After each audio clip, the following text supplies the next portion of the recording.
I'm your host, Richard Burns. This is the Solomon Project, where it's not how much you make, it's how much you keep that counts.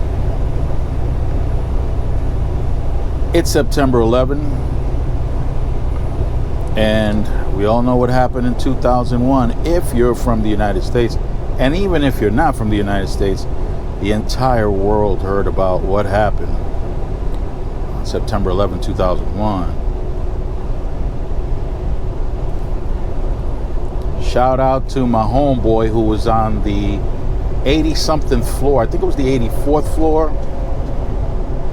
of the second building that got hit.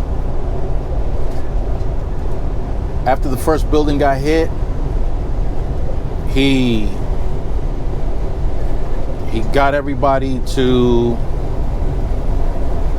pay attention to him, to unfreeze them because they were all frozen from shock.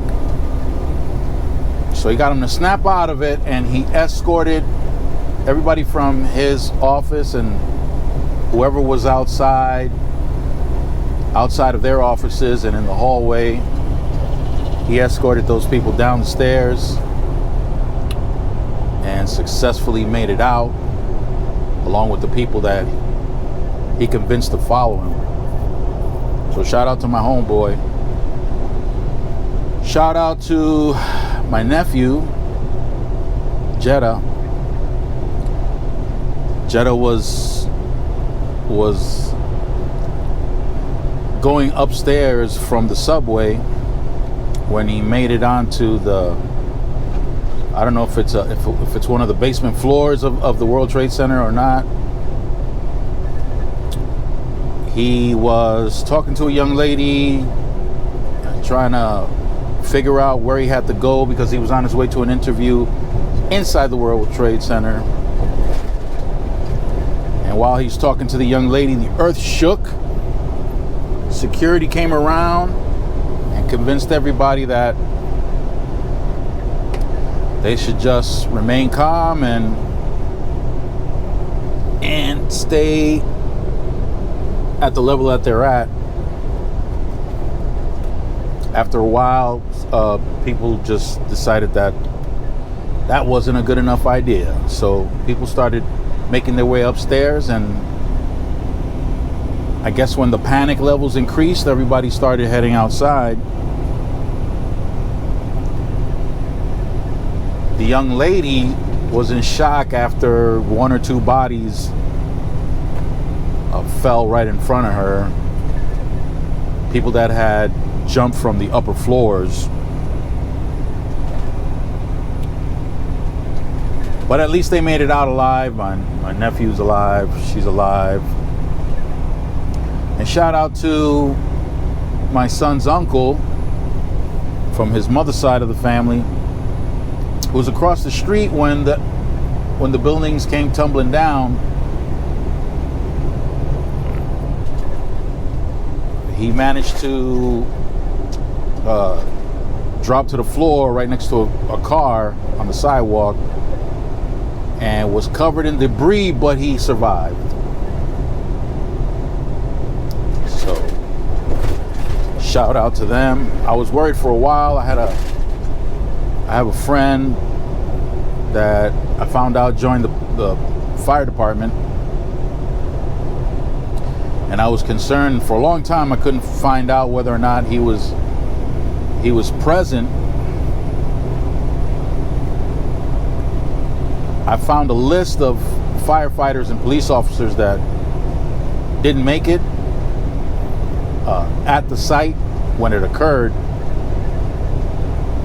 But I'm still a little concerned because a lot of firefighters wound up getting ill from exposure to a variety of chemicals that were released when the buildings collapsed.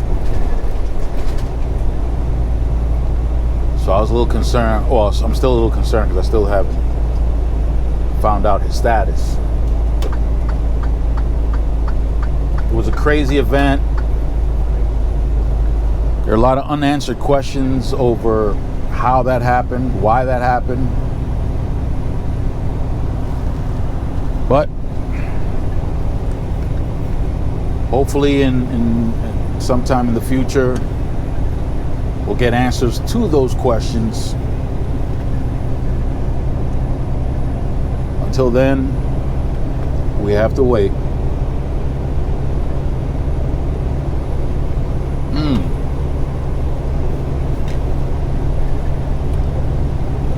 So I finally saw the entire debate.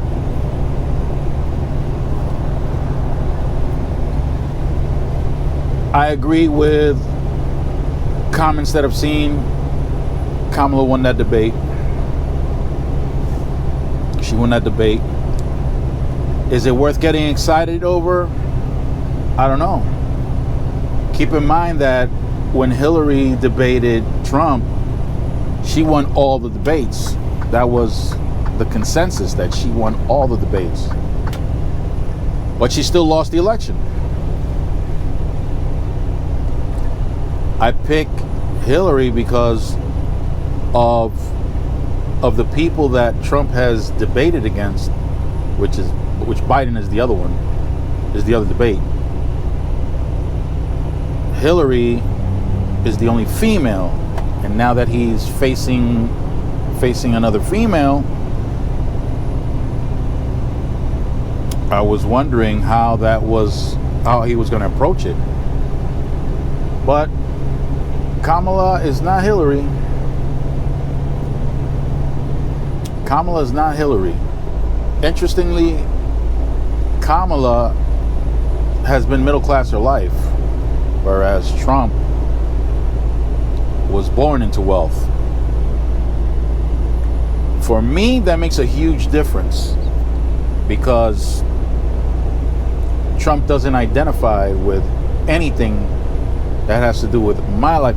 Maybe my parents' life, but not mine, because my parents are from the upper class, from where they came from, but I was raised in poverty, so he definitely doesn't identify with me and my experiences.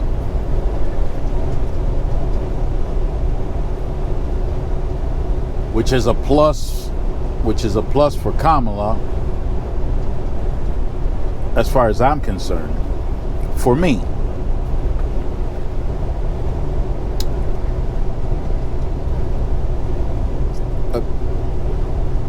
There were some fact checkers. They had to check one thing that Kamala said, that they had to fact check. But not surprising, 33 for what Donald Trump said. And there were some things that were said by Trump that was kind of strange, to say the least. Actually, it was weird.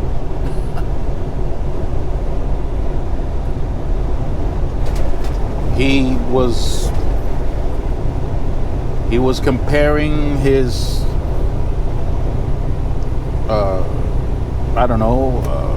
likability, for lack of a better word, to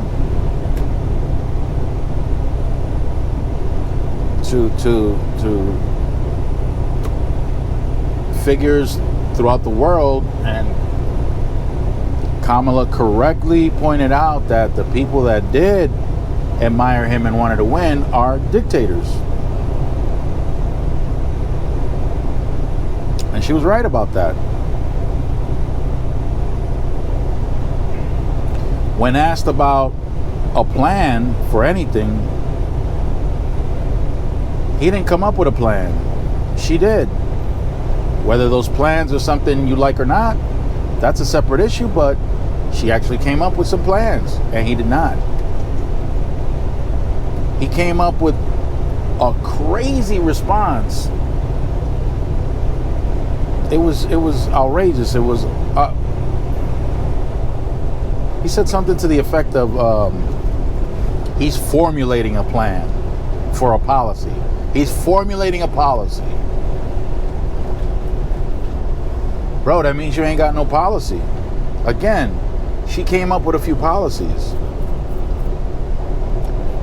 Some of those policies are directed toward the middle class. One that caught my attention was the one for small businesses. Again, whether you like those ideas or not, she came up with some policies. But Trump didn't come out with any policies.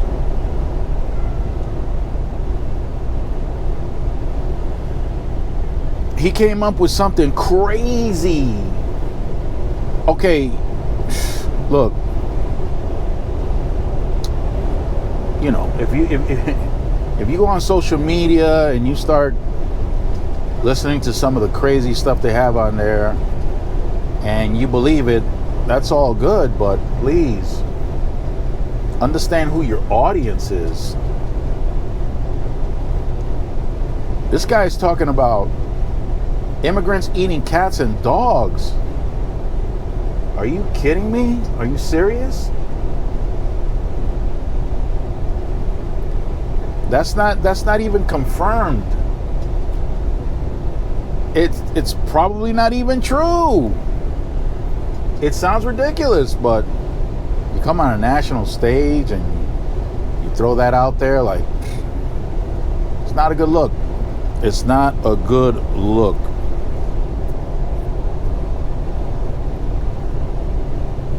Is this debate going to change the minds of people? No, I don't think so. Everybody who's in Trump's camp, they're staying in Trump's camp. Although something is happening on the Republican side that is not happening on the Democratic side.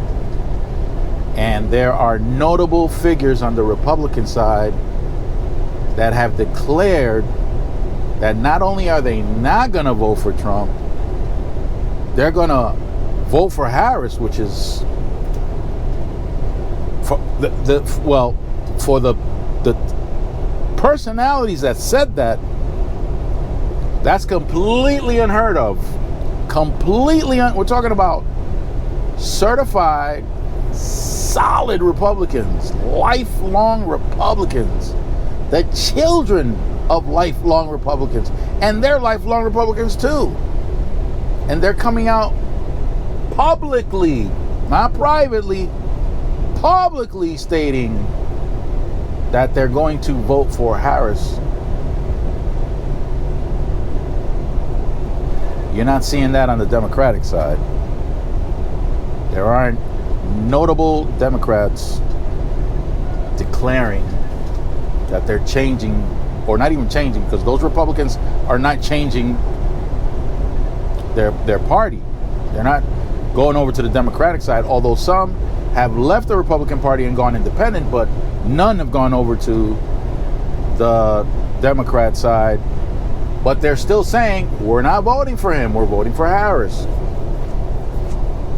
That's not happening on the Democratic side, or at least I haven't heard anything like that.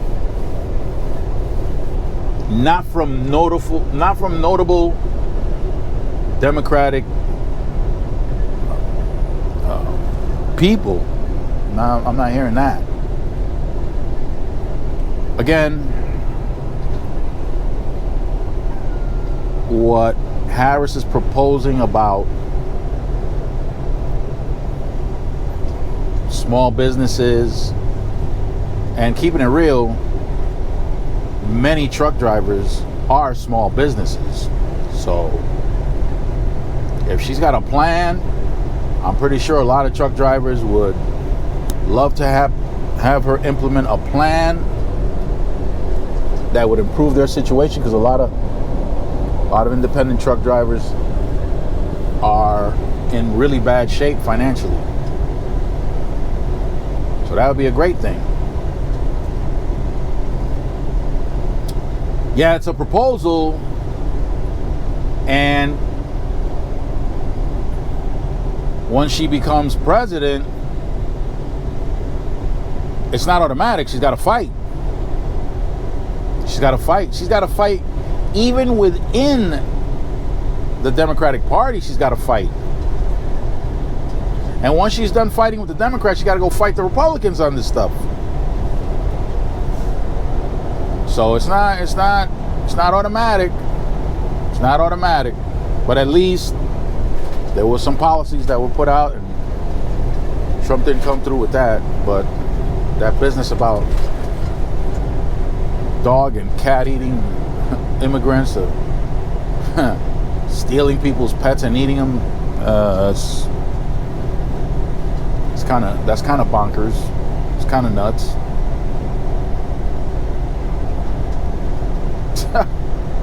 I just got a picture in my head of some immigrant chasing somebody's pet in the street, trying to catch him. Crazy.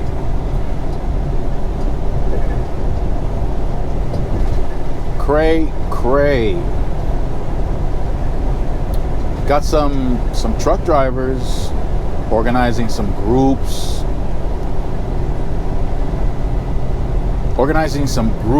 To protest against the rates for the cargo rates. They're extremely low.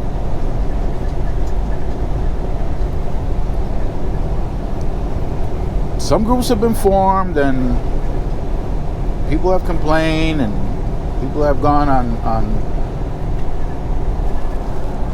social media. Truck driver, I'm referring to truck drivers. People coming on social media, complaining, finger pointing, all that other good stuff. Nothing's come of it. They've been doing this for a while now. It's for years. Nothing's come of it. Tell you what, if the truck drivers want it their way, on top of the price gouging that has been occurring in the food industry and the oil industry,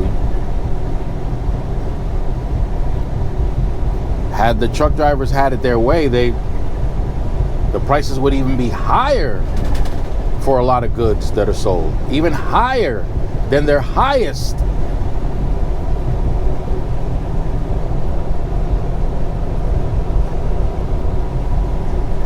Understand that the cost of transporting goods, they do get passed down to the consumer.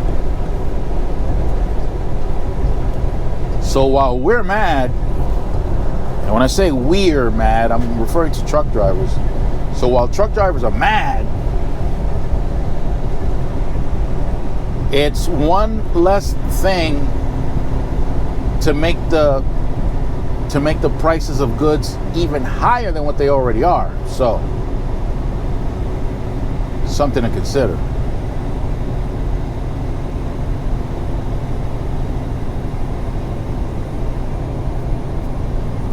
Yeah, things will level off eventually. More truck drivers will put their authority aside and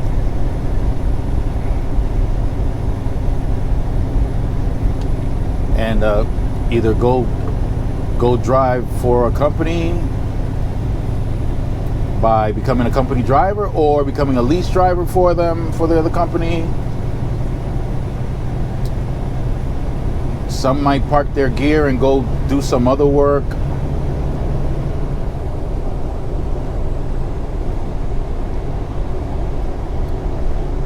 But if the supply chain begins to increase, as I was told it would,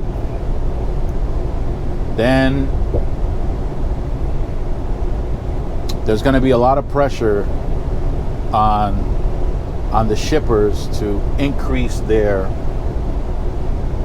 pay on the loads.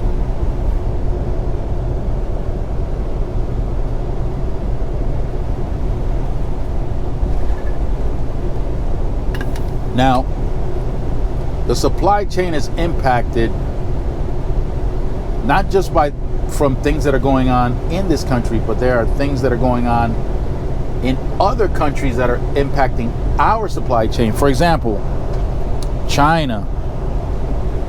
China has never fully recovered they're exporting after COVID.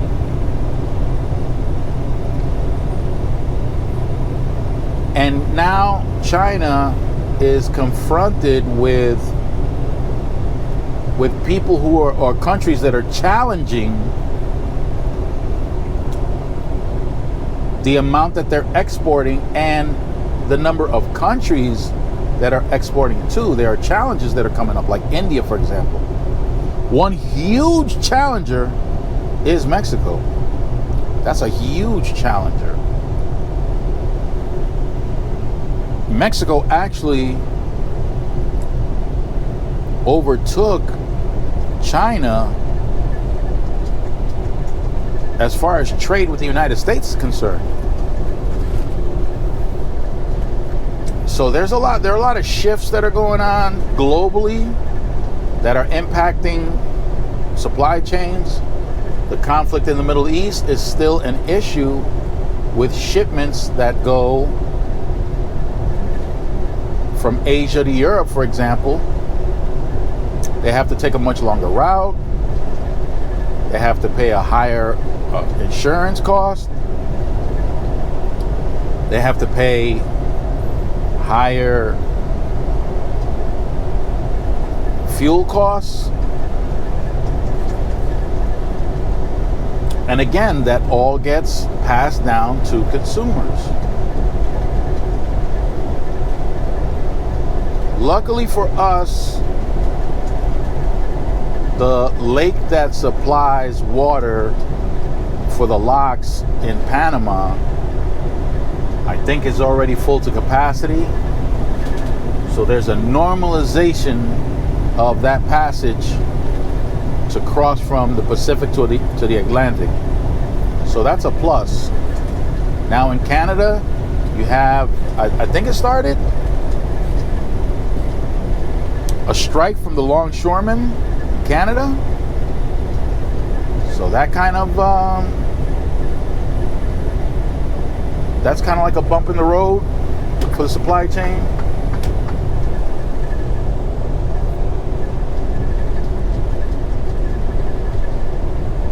So the Panama situation offsets what's going on in Asia, from Asia to Europe, and it's also a good deal for goods that are coming from Asia over to the East Coast.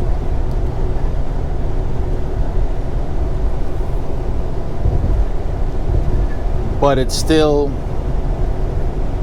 there's still somewhat of a disruption. Still somewhat of a disruption. It's just going to take some time for certain countries to get their logistics straight, finalize deals with certain countries. It's a process, and it's a long process. Because you can go ahead and try to make a deal with one country, but that one country you want to do a deal with have contracts with other countries, and those other countries may not agree with the U.S. coming in and making a deal with that one country that it wants to. So it's very complicated.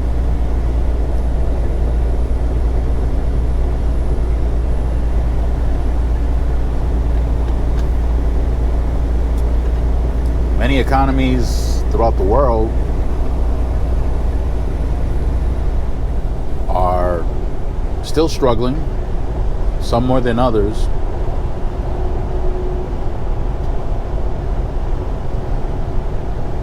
But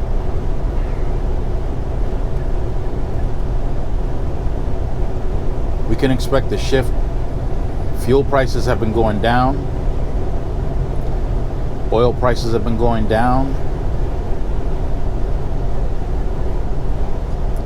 So let's see what happens. November 5th.